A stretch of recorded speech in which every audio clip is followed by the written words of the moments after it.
Ja tänases infotunnis me räägimegi siis Kodukant Läänemaa meetmest sotsiaalteenuste arendamine, mille taotlusvoor meil peagi avanemas on.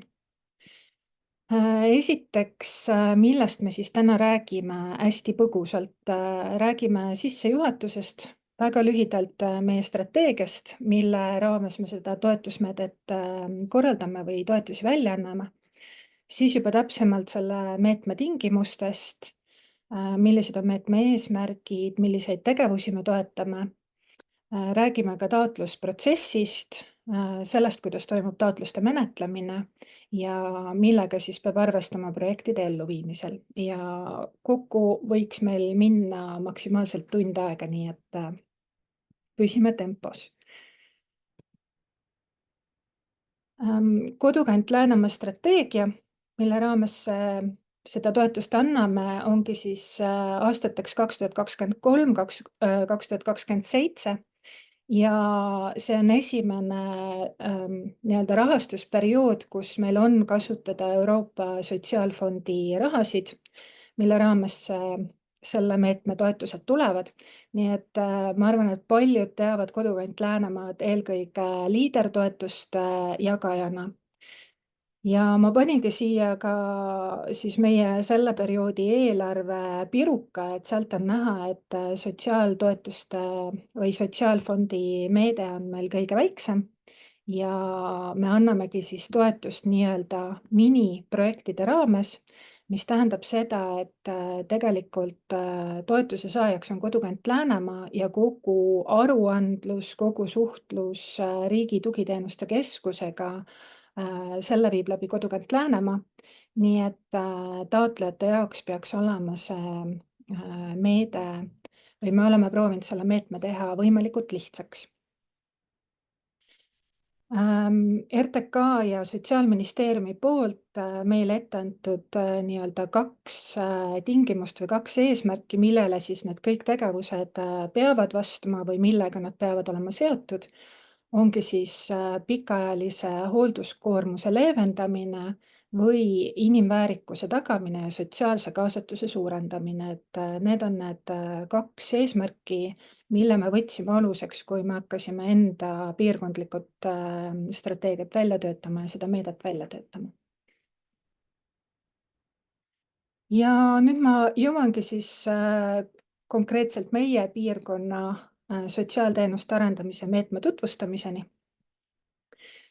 Meie meetmel on 3 eesmärki, ehk siis tagada teenused ja tegevused väärikaks ja aktiivseks vananemiseks, parandada erivajadusega inimeste ja omastehooldajate toimetulekut ja sotsiaalset kaasatust ja samuti selline laiem eesmärk parandada kogukondade teadlikkust ja valmisolekut just nende samade sihtrühmadesse kuuluvate inimestega tegelemiseks. Nii, horisontaalsed eesmärgid, et nendel ma peatun täna üsna pikalt, kuna meil on üks taotlusvoor juba kevadel olnud ja horisontaalsed eesmärgid võib-olla tekitavad inimestes kõige rohkem segadust. Nende mõte on see, et meie kõik meetmed, mida me siis, mida Kodukant Läänemaa läbi viib, nendel kõikidel on täpselt samad horisontaalsed eesmärgid. Mis ei tähenda seda, et kõik sotsiaalfondi või kõik sotsiaalteenuste arendamise meetme projektid peavad otseselt sinna nendesse eesmärkidesse panustama. Et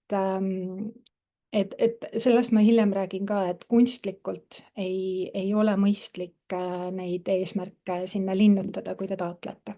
Aga horisontaalseteks eesmärkideks siis keskkonna- ja kliimasõbralike lahenduste rakendamine, innovaatiliste lahenduste rakendamine, erinevate koostöövõrgustike loomine ja arendamine ja samuti noorte aktiivsuse tõstmine. Et need on sellised suured nii-öelda läbivad eesmärgid, mis meie piirkonnale on seatud. Kui me nüüd räägime konkreetse meetme sihtrühmast, siis selleks on vanemaealised elanikud, ehk siis inimesed 55+. erivajadusega elanikud ja erivajadus on selline mõiste, üsna lai mõiste, ehk siis inimesed, kellel on füüsiline või psüühiline kõrvalekalle, mistõttu nad vajavad kõrvalabi. Nii et erivajadustega inimeste alla kuuluvad siis nii puudega inimesed kui ka lihtsalt erivajadusega. Seal võivad olla erinevad tõesti psüühilised erivajadused, depressioon, mis iganes, nii et selles suhtes on see mõiste natukene laiem. Samuti meie sihtrühmaks on omastehooldajad ja kui me räägimegi sellisest ühiskondlikust teadlikkusest, siis üleüldiselt meie piirkonna elanikud. Aga siin on hästi oluline punkt on see, et lõppkasusaajateks ei tohi olla alla 16-aastased lapsed, mis tähendab seda, et näiteks erinevad vanemluskoolitused ei ole abikõlbulikud, et seda tuleb kindlasti silmas pidada, et lõppkasusaaja oleks 16+ inimene.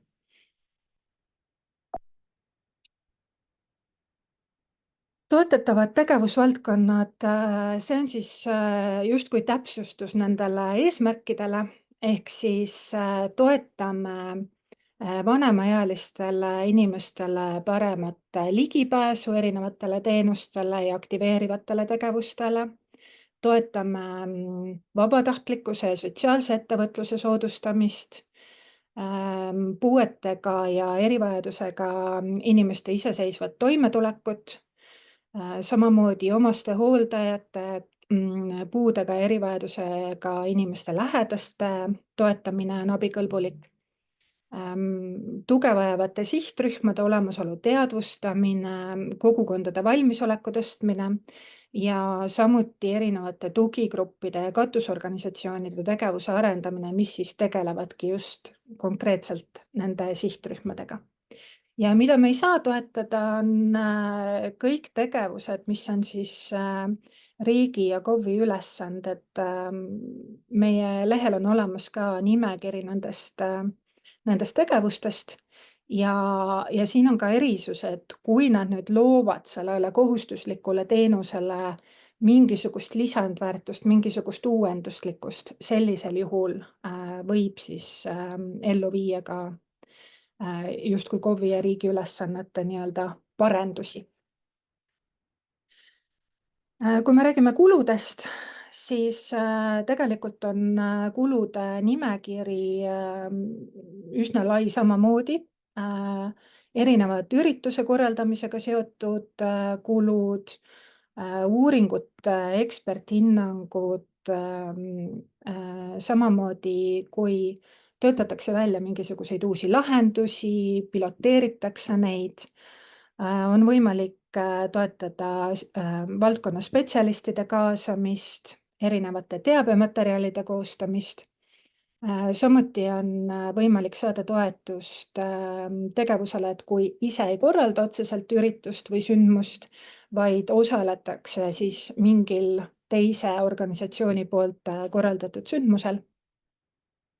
On abikõlbulikud ka ligipääsetavusega seotud kulud, aga siin on siis mõeldud mitte investeeringuid, ma ei tea, kaldteedesse või rampidesse, vaid pigem siis just sellised pehmed tegevused, viipekeele tõlge, kirjutustõlge.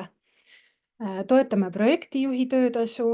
Siin on loomulikult selline erisus, et kui see projektijuhi, kui ta töötab siis ametnikuna või avalikus teenistuses ja tema tööülesanne ongi tegelikult selle tegevuse elluviimine, siis see projektijuhi töötasu ei ole abikõlbulik. Erinevad sõidukulud ja projektiga otseselt seotud tegevuskulud. Selle all me mõtleme näiteks väikevahendeid, kui on mingi ürituse tarbeks vaja soetada väikevahendeid, mis siis ei kuulu nii-öelda vara, mis ei kuulu immateriaalse või materiaalse vara alla. Ja seda siis 20% ulatuses kogu projekti eelarvest, ehk siis väikevahendeid on võimalik soetada. Ja kuna selle projekti elluviimise üheks tingimuseks on ka selle sotsiaalfondi sümboolika kasutamine, siis erinevate plakatite kulud on samuti abikõlbulikud. Ja seda ma juba mainisin ka, et investeeringuid siit meetmest me ei toeta, ehk siis see on puhas pehmete tegevuste meede. Et varasse, kinnisvarasse, taristusse ei saa teha investeeringuid ja samuti me ei toeta püsikulu tüüpi kulusid, ehk siis erinevaid, ma ei tea, bürookulusid, rente, kommunaale, et need ei ole siit meetmest abikõlbulikud. Nii, nõuded taotlejale. Taotlejateks võivad siis olla meie piirkonna ettevõtted, MTÜ-d, sihtasutused, kohalikud omavalitsused ja see ongi ainuke piirang ongi see, et nad peavad siis tegutsema meie tegevuspiirkonnas või nende planeeritav tegevus on siis meie sihtrühmale, meie piirkonna sihtrühmale suunatud, mis tähendab seda, et kui on näiteks mingisugune MTÜ, kelle registreerimisaadress ja põhitegutsemisaadress on kuskil väljaspool meie piirkonda, samas ta tahab siin meie piirkonnas mingit tegevust ellu viia, siis see on toetatav. Ja tore on ju ka see, et toetusmäär on 100%, mis tähendab seda, et toetuse saaja oma osalust panema ei pea. Toetussummad, minimaalne toetussumma 2000 eurot, ehk siis projektid, mis on alla selle, me ei toeta ja maksimaalne toetussumma 6029 eurot. Meil on siin toodud ka erisus, ehk siis suurprojektid, millel on topeltrahastussumma, aga 2025. aasta voorudes me suurprojektide nii-öelda taotlusi vastu ei võta, seda me hakkame tegema 2026. aastal. Nii, ja siin on üks NB ka, et ühte taotlusvooru on võimalik esitada ühel taotlejal mitu projekti. Et kui liidertaotlusvoorudes meil ei ole see lubatud, siis selles meetmes me seda lubame. Ehk siis kui teil on näiteks mingisugune tegevus, mis on pikaajaline, mis koosneb mitmetest etappidest, siis ongi võimalik esitada mitu projekti ühte vooru. Nii, räägin veel taotlusvoorude ajad ka ja siis küsin, kas teil on vahepeal küsimusi tekkinud. Nii et 2025. aastal me olemegi siis teise vooru juures. Sotsiaalfondi puhul, sotsiaalfond meetme puhul on selline erisus ka võrreldes liidermeetmetega, et meil on siis aastane eelarve ja kuna kevadises taotlusvoorus me jagasime välja pigem väikse osa sellest aasta eelarvest, siis nüüd avanev taotlusvoor on üsna suure eelarvega, ehk siis 72 348 eurot. Nii, kas kellelgi on vahepeal tekkinud küsimusi? Et võib kirjutada, võib küsida.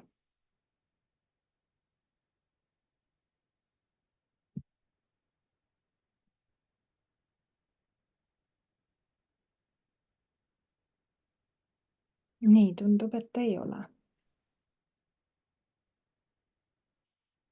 Lähen taotlemise juurde siis edasi. Vabandust. Samamoodi need, kes on harjunud, et liidertaotlused käivad läbi e-PRIA, siis sellel meetmel me kasutame Spoku keskkonda. Spoku keskkond on selline keskkond, mida kohalikud omavalitsused üsna palju kasutavad ka oma toetuste väljajagamiseks. Ja selleks, et taotlust esitada, tulebki siis valida Spoku keskkonnast Eesti Liiderliidu kasutaja. Eesti Liiderliit on kõikide liidertegevusrühmade katusorganisatsioon ja Kodukant Läänemaa on samamoodi üks liidertegevusrühmadest. Ja mida siis sinna taotlusesse tuleb kirjutada? Esiteks me küsime taotleja andmeid, Paljuski neist on eeltäidetud, kuna sisse tuleb logida siis kas Smart-ID-ga, ID-kaardiga või mobiil-ID-ga. Küsime projekti üldandmeid, siis projekti kirjeldus on selline kõige pikem plokk, projekti tegevuskava ehk siis iga kavandatava tegevuse kohta väike ülevaade ja samuti projekti eelarve.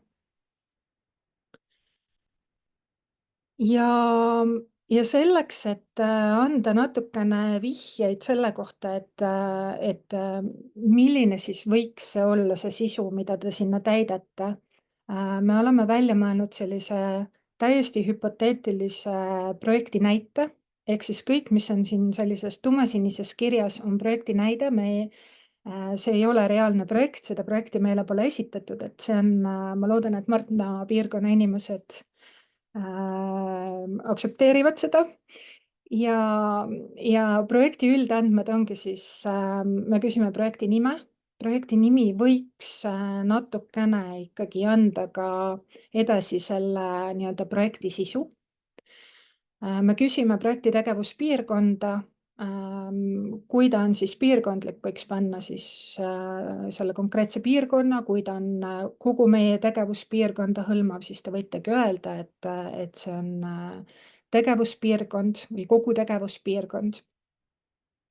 Küsime projekti ajalist kestvust, kuigi seal ilmub siis selline kalender, millest tuleb valida kuupäevade kaupa, siis ajaline kestvus võiks olla pigem kuuajalise täpsusastmega, et ei pea olema täpselt päevade järgi. Aga siin ma palungi ja hästi oluline, et tegevusi ei planeeritaks või tegevuste algus võiks olla siis planeeritud minimaalselt 2 kuud pärast taotlusvooru lõppu. Hiljem ma näitan ka menetlustähtaegu ja kõik tegevused on abikõlbulikud alles siis, kui nad on hinnatud ja Kodukant Läänemäe siis see toetuse saaja on omavahel sõlminud toetuslepingu. Seega 2 kuud pärast taotlusvooru on aeg, millal saab tegevusi ellu viima hakata. Ja üldandmetes küsime ka sellist lühikest kokkuvõtet avalikkusele. See on asi, mida me peame avalikustama. See kohustus tuleneb siis määrusest ja RTK nõuetest, nii et selline 100 kuni 200 tähe märgiline lühikokkuvõte. Siis me küsime miniprojekti lõppkasusaajat. Seal on siis märkeruudud, saate valida kas üks või mitu sihtgruppi ja siin ma olen ka välja toonud, et hindamisel, esimese vooru hindamisel ikkagi tuli väga tugevalt välja see, et isegi kui oli ära linnutatud kõik sihtrühmad, siis on väga suur erinevus, kas see tegevus päriselt on sihtrühmale suunatud või see sihtrühm on tegevustesse kaasatud, et näiteks ongi mingisugune avalik üritus, kuhu sihtrühm võib tulla, aga ei pruugi tulla, siis sellisel juhul ikkagi seda linnukest sinna teha ei tohiks. Ja me nägime ka seda, et ühiskondliku teadlikkuse tõstmine tekitas üsna palju segadust.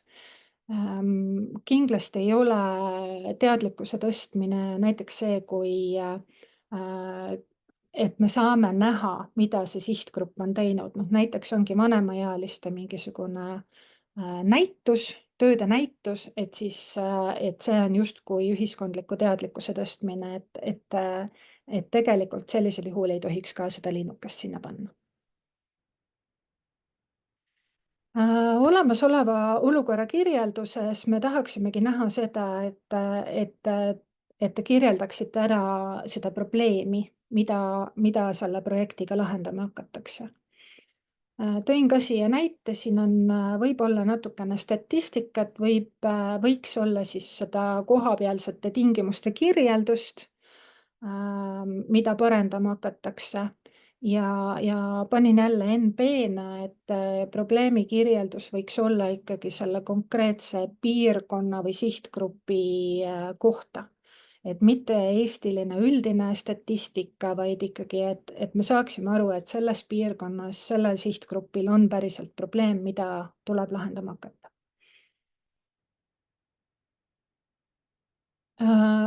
Millist positiivsest muutust siis see projekt kaasa toob?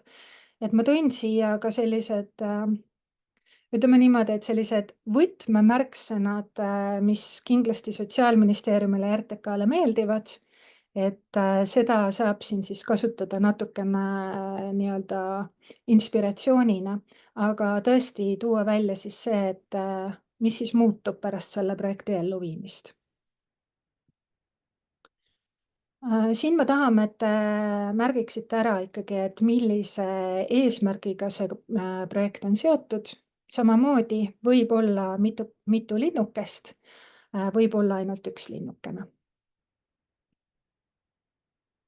Ja nüüd ma jõuangi nende horisontaalsete eesmärkideni, mis ütlen ausalt, esimeses taotlusvoorus oli üsna palju selgitamist, oli üsna palju parandamist ja tegelikult horisontaalsete eesmärkide osa annab sellest hindamisest üsna vähe nii-öelda hindepunkte, et panen veel kord südamele, et nii-öelda kunstlikult ja jõuga pole mõtet neid horisontaalseid eesmärke püüda, et pigem rõhuda sellele, et eelarve oleks hästi põhjendatud, projekti tegevuskava oleks hästi selge, sest tegelikult on need punktid, mis on, või need kriteeriumid, mis annavad hindamisel kõige rohkem punkte.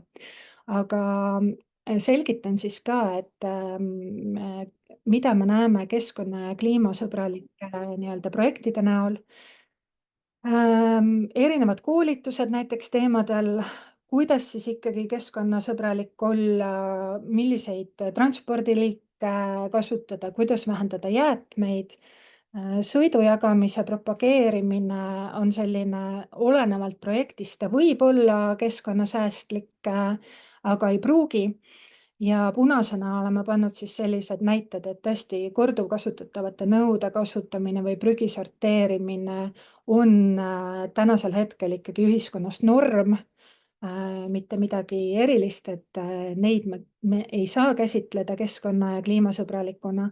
Ja noh, samamoodi see, et me ei prindi välja metsikutes kogustes materjale, vaid nad on digitaalsed, et see on ka tänapäeval norm.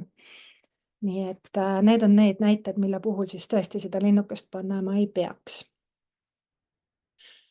Samamoodi innovaatilised lahendused, siin me mõtleme tõesti selliseid uusi loovaid meetodeid, tehnoloogiaid ja, ja kui te vajutate, et jah, see projekt panustab, siis tõesti tuleb ka ära põhjendada, et mis see innovatsioon siis on. Ja rohelisena toodud näiteks erinevad teraapiavormid, kaasamise metoodikad, mingid veebipõhised lahendused, mis siis nii-öelda suurendavad seda sihtgruppi või võimaldavad neil paremini osa saada nendest tegevustest. Ja asi, mis tõesti ei ole innovaatiline, on näiteks konkreetse taotleja jaoks mingi uue esmakordse sündmuse korraldamine. Kolmas horisontaalne eesmärk, noorte aktiivsus. Sotsiaalfondi puhul me saame aru, et seda võibki olla väga keeruline püüda, ehk siis noorte aktiivsuse all me mõtleme, et kui selle projekti viivad ellu noored alla 30-aastased, või siis nad on tõesti nendesse tegevustesse väga tugevalt kaasatud, et üks projekt, mis on nüüdseks ka ellu viidud, koostöös pensionäride ühingu ja Haapsalu kolledžiga, kus tõesti noored tudengid viisidki selle tegevuse läbi. Et seal me võime rääkida noorte aktiivsuse tõstmisest. Aga kui tõesti on mingi üritus, kus ka noored osalevad või noored saavad jälle vaadata, mida sihtrühm on teinud, et siis pigem see ei ole noorte aktiivsuse tõstmine. Ja viimane horisontaalne eesmärk, koostöövõrgustike loomine ja arendamine. Et siin me tõesti näeme seda, et kas arendatakse mingeid katusorganisatsioone, mingisuguseid tugigruppe, mille nii-öelda see koostöö on pikaajaline, kui erinevad organisatsioonid teevad koostööd ja kui on tõesti tegemist mingi ühekordse tegevusega, inimesed tuuakse kokku, siis siin ikkagi koostöövõrgustikest me rääkida ei saa. Nii, nüüd me lõpetasime need horisontaalsed eesmärgid. Projekti kirjelduse all me palume teil ka nii-öelda analüüsida projekti riskifaktoreid ja nende maandamist. No siin me näemegi seda, et kindlasti on üks risk see, et toetus ju makstakse välja pärast tegevuste elluviimist. Et kuidas siis ikkagi need tegevused ellu viiakse, kuidas rahastamine toimub. Näiteks ka see, et kuidas kaasata seda sihtrühma, kuidas sihtrühmani jõuda. Et see on pigem ka selline kontrollküsimus taotlejale, et mõelda, et millised on riskid ja kui need riskid realiseeruvad, et kuidas neid siis lahendada. Ja jätkutegevustena loomulikult me hindame seda, kui ei olegi tegemist ühekordsete tegevustega, kui sellel nii-öelda toetusel on mingi mõju, mis jätkub ka pärast selle konkreetse projekti lõppemist. Ehk siis, kas te näete, et see tegevus võiks jätkuda, mis vormis, kas selle jaoks on vaja ka täiendavaid projektitoetusi, nii et palume ka seda kirjeldada ja viimane projekti nii-öelda kirjeldusosa ongi siis taotleja kogemus ja pädevus. Ja siin võiks tuua ära siis tõesti selle projekti meeskonna koosseisu, nende ülesanded ja ka selle, et kuidas ikkagi see meeskond on selle valdkonnaga seotud, selle tegevusega seotud, mida te projekti raames tahate ellu viia. Nii et see annab meile ka kindluse, et see toetuse taotleja teab oma sihtgruppi ja teab, kuidas nendeni jõuda. Kas kellelgi on vahepeal tekkinud küsimusi? Mina küsiksin paar täiendavat küsimust, kui tohib. Aitäh, Maarja! Et alguses sa kirjutasid, et minimaalselt 2 kuu jooksul alates taotlusvooru lõppemisest peaks olema see, mis märgitakse tegevuste alguseks. Kas on ka maksimaalne aeg, mille jooksul peab alustama tegevustega? Meil ei ole maksimaalset aega, aga tegevused tuleb ellu viia 1 aasta jooksul pärast selle lepingu sõlmimist. Ehk siis 2 kuud pärast taotluse esitamist võiks olla see algus või nii-öelda esimene algusaeg ja lõpuaeg peab olema siis aasta jooksul. Ehk Pärast siis seda. aasta ja 2 kuud pärast vooru lõppemist peaks olema projekt tehtud. Väga hea. Ja siis äkki sa kirjeldaksid selle horisontaalse eesmärgi juures, mis on siis koostöövõrgustike arendamine, oli ka toodud, et milles seisneb, tähendab, et see organisatsioonide koostöö arendamine ja tugigruppide, et milles see arendamine võiks seisneda, et äkki sul on ka nagu mingi täpsem näide, et mis see arendamine täpsemalt on, kas on mingi koolitus või mis? Ja ma võin tuua näitena jälle eelmisest taotlusvoorust, et meil oli, kuna see on avalik, Läänemaa Puuetega Laste Vanemate Ühing näiteks viis siis läbi sellise laiapõhjalise uuringu eesmärgiga just arendada iseenda kui organisatsiooni võimekust oma sihtrühmale siis vajalike tegevuste pakkumiseks. Et samamoodi selline pikaajalise plaani paikapanek ja samamoodi see erinevate organisatsioonide vaheline koostöö, et kui teevadki koostööd, seesama näide kolledž ja pensionäride ühing, et siin ongi mõte, et see koostöö võrgustike loomine peab olema pikaajalise plaaniga ja see nii-öelda, et see ei ole nagu ühekordne, ehk siis see panus peaks väljenduma nagu pikemas ajas. Aitäh. Äkki kellelgi on veel mõni küsimus?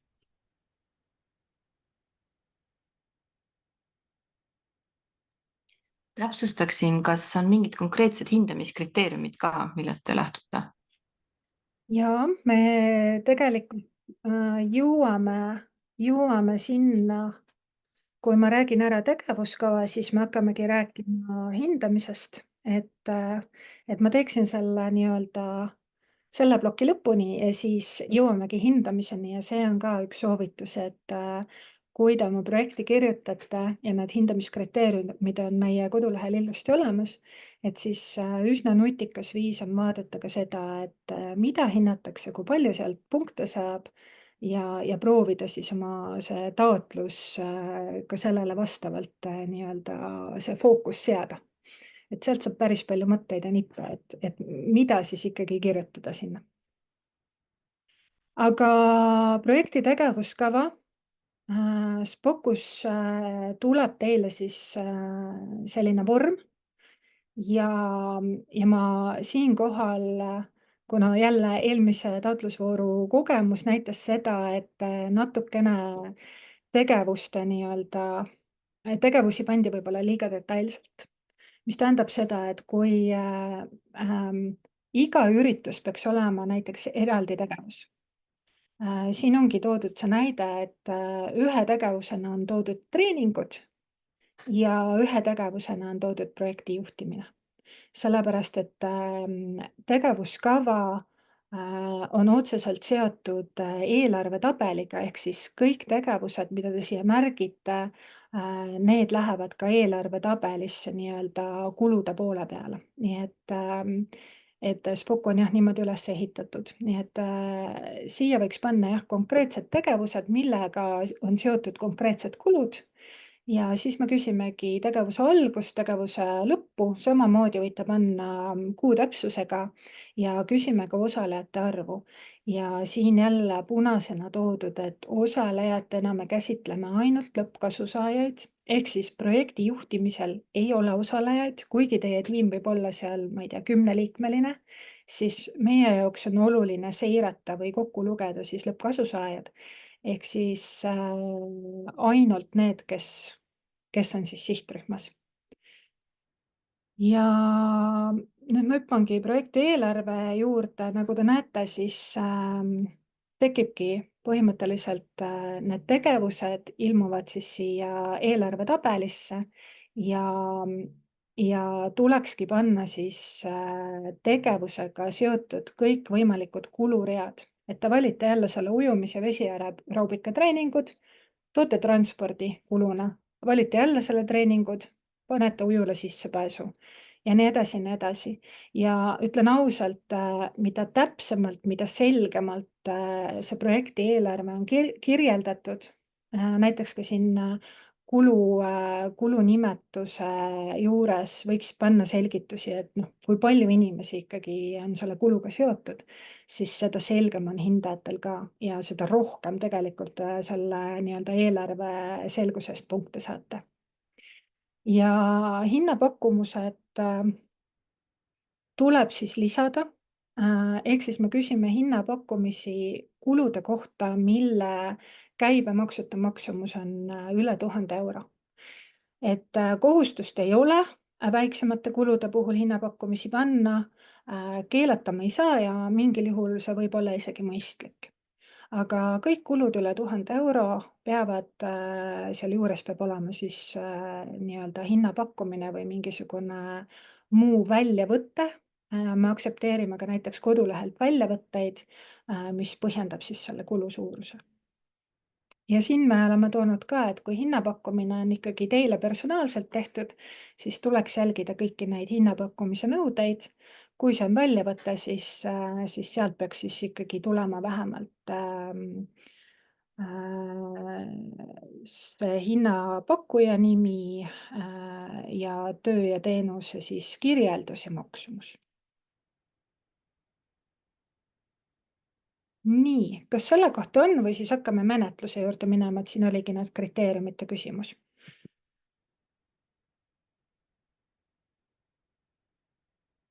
Tundub, et võib minna.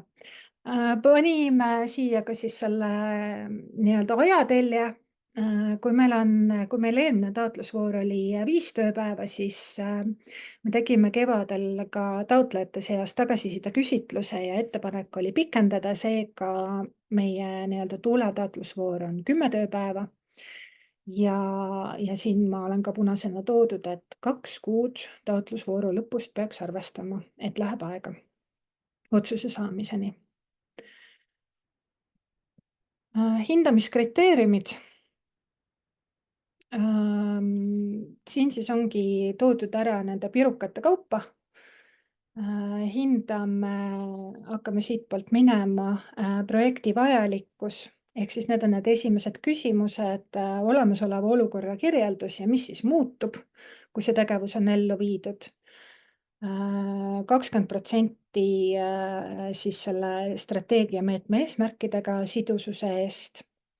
Horisontaalsete eesmärkides panustamine 10%, projekti tulemuste jätkusuutlikkus. Siin me siis vaatamegi neid riske ja vaatame ka seda, et kas siis midagi jätkub ka veel pärast selle projekti elluviimist. Projekti tegevuskava selgus, näitasin seda tabelit, et mida paremini on kirjeldatud ka see tegevuse nii-öelda, et tegevuse nimi ja see tegevuse kirjeldus, mida paremini see on arusaadav, seda rohkem punkte on võimalik siit saada. Vabandust. Samamoodi kulud, et meil eelmisesse taotlusvooru esitati ka selliseid projekte, kus oligi toodud näiteks 1000 euro kaupa kulud. Iseenesest hinnapakkumise nõuet ju ei olnud, aga need kulud olid tõesti põhjendamata, nii et siiras palve mitte teha sellist eelarvet, kus kõik kulud on 999 eurot. Ja taotleja kogemus ja pädevus, ehk siis see meeskonnakirjeldus ja see seotus selle sihtrühmaga annab 15%. Ja need kriteeriumid täpsemalt lahti kirjeldatud meie kodulehel on fail olemas, et saate siis näha ka, et kuidas siis see hindamisskaala on, et iga kriteerium annab siis punkte 1 kuni 4. Nii, elluviimine. Nagu rääkisin, sõlmime siis toetuslepingu, Kodukant Läänemaa sõlmib taotlejaga toetuslepingu ja kogu suhtlus siis RTK-ga jääb meie teha. Tähtajad, nagu ütlesin, tegevused on abikõlbulikud pärast lepingu sõlmimist ja 1 aasta pärast lepingu sõlmimist peaks olema tegevused ellu viidud. Toetuse saaja kohustused panin punaseks selle, et kuna Kodukant Läänemaal on kohustus teavitada nendest üritustest ja tegevustest avalikkust, siis meie palume miniprojekti elluviijal vähemalt 2 nädalat ennem teada anda, kui midagi on toimumas. Et see on väga-väga oluline ja täna me juba näeme, et see on asi, mis unustatakse ära. Hästi oluline on kasutada logosid ja me oleme siis teinud valmis ka päevakavade ja osavõtjate nimekirjade vormid ja palume neid vorme kasutada, et väga keeruline on, kui osavõtjate nimekirjad on käsikirjas näiteks valgel paberil, et meil on kohustus RTK-le esitada ikkagi logodega nimekirjad, nii et kasutage meie poolt ette antud vorme. Ja teavitusnõuded, plakati nõue, kui toimub sündmus, peab olema väljas plakat. Kodulehel on olemas ka viide generaatorile, plakati generaatorile, tegelikult on hästi lihtne. Sinna tulebki panna projekti nimi. Lisatekstina võib siis panna, et kus see tegevus toimub ja genereerib RTK lehel olev nii-öelda selline tööriist teile selle plakati ära. Ja tõesti, kui on mure, siis aitame selle ära teha ka. Ja siin on see registreerimislehe näide, millest ma juba rääkisin, et vormi saate ilusti alla laadida. Ja nüüd ma olen jõudnud aruandluse koha peale, et ma pean ütlema, et projekti aruandlus on hästi lihtne, hästi lühikene.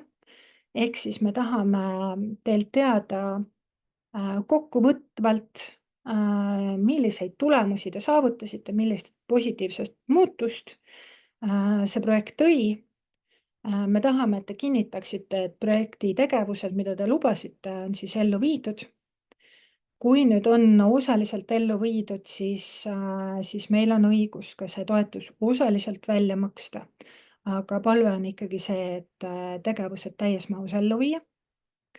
Ja siis ellu viidud tegevuste kohta samamoodi taotlusest genereerub teile juba automaatselt seesama tegevuskava, mida te taotlusesse kirjutasite, ehk siis tegevuse nimi ja seal te siis peate täpsustama uuesti, et millal see tegevus siis päriselt toimus, palju seal siis päriselt osalejaid oli ja sinna tuleb siis iga tegevuse juurde tuleks siis need tõendusdokumendid ka lisada. Ja kokku me tahame teada ka, et kui palju osalejate arv oli kogu projekti tegevustes, nii et see on siis viimane koht, mida tuleb aruandes täita. Ja kui me oleme aruande kätte saanud,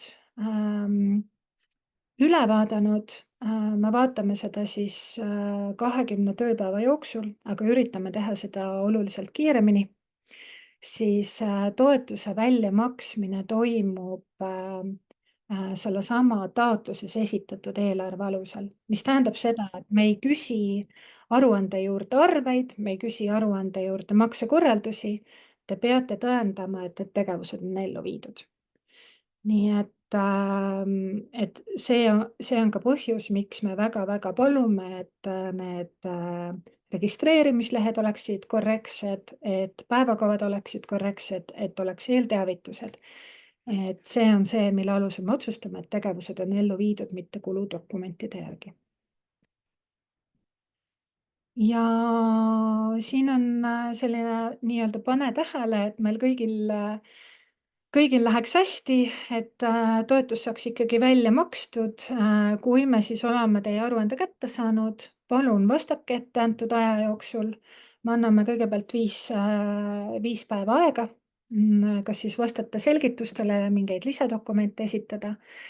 Ja üks asi, mis ma panin ka punaseks, sest meil oli kogemus, kus taotluses muudeti neid asju, mida me ei palunud. Ehk siis, kui meil tuleb ka taotlus sisse, me teeme sellele tehnilise kontrolli, palume mingisuguse osa muuta, parandada, siis ei ole lubatud minna kogu projekti ümber kirjutama. Ja sellisel juhul me enam seda taotlust menetlusse ei võta, nii et see taotlus siis nii-öelda saab disklahvi. Et see on hästi-hästi oluline, mida tähele panna. Ja me loodame, et seda kunagi ei juhtu, et me aruannet esitada ei saa, aga kui ikkagi meil selgub, et on esitatud valeandmeid, näiteks üritust ei olegi toimunud, või siis need tegevused ei ole ellu viidud või puuduvad igasugused tõendusdokumendid. Ja kui me kirjutame ja palume midagi parandada või mingeid dokumente lisada ja toetuse saaja seda ei tee, siis tõesti on võimalus, et me seda toetust välja ei maksa. Aga nüüd ilusate asjade juurde, et kuidas siis ikkagi kirjutada head taotlust. Et meie palve on see, et tutvuksite meetmelehega ehk siis nende tegevustega, tingimustega. Meil on kodulehel olemas ka taotluse näidisvorm. Sinna oleks mõistlik juba hakata oma projekti täitma. Tegelikult on taotlusvooru ajal võimalik täita ka see vorm ära otse Spokusse ja mitte seda ära esitada, vaid meile teada anda, et Spokus olen täitnud, palun vaadake üle. Ehk siis me julgustame tulema kõiki konsultatsioonile, kas või selleks, et vaadata üle need projekti põhjendused, need vastused ja alles siis on tegelikult mõistlik see taotlus Pokus ära esitada. Nii et meie kogemus näitab küll, et need, kes on käinud konsultatsioonil, need, kes on saatnud oma taotluse ennem ülevaatamiseks või tulnud sellega meile kohale, nende taotlused on lõppkokkuvõttes oluliselt kvaliteetsemad. Ja veel kord, mina Liis Moor, kontaktid on olemas, mulle võib helistada, kirjutada ja saame siis leppida teile sobival viisil selle konsultatsiooni kokku, et teeme seda nii veebi teel, telefoni teel või siis meie kontoris koha peal. Aitäh, kas kellelgi on küsimusi?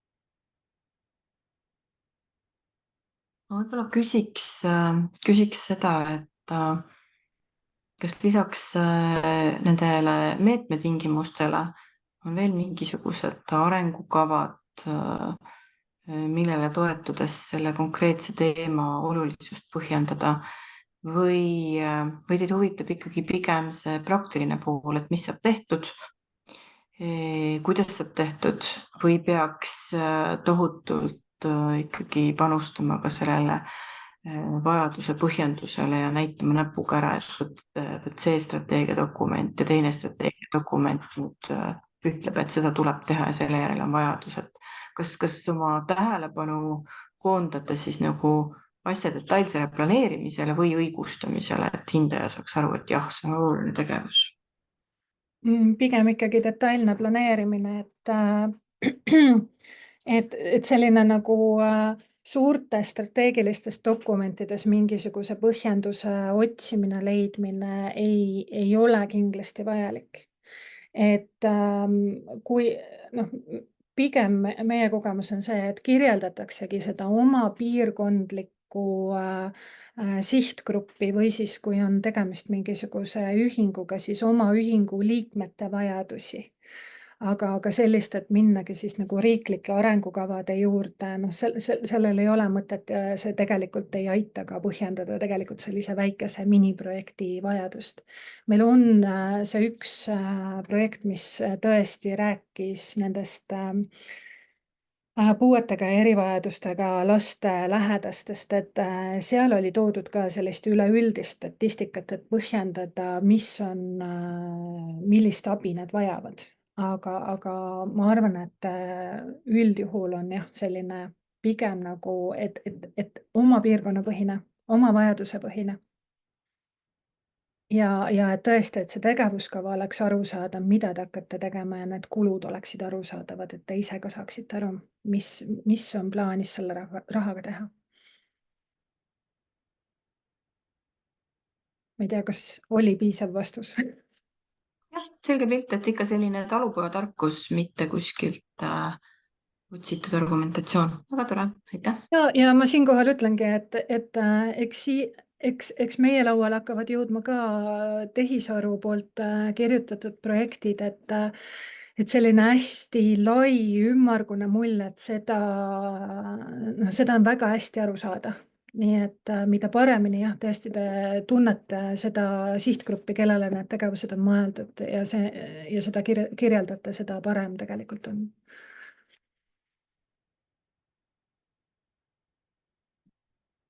Nii, kas on veel küsimusi? Ma vaatan korraks chatis on küsimus tulnud, kas kogukonna koosoleku otsus üritus teha on ka vajalik. Meie jaoks otseselt ei ole vajalik. Kui see võib olla asi, mis aitab siis seda vajadust nii-öelda põhjendada.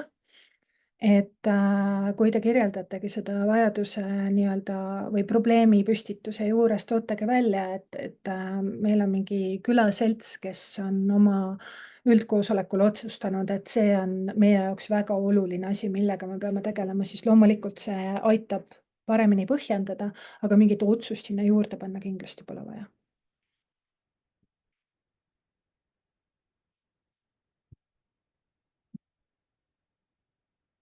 Nii, sellele küsimusele me saime vastatud. Kas kellelgi on veel?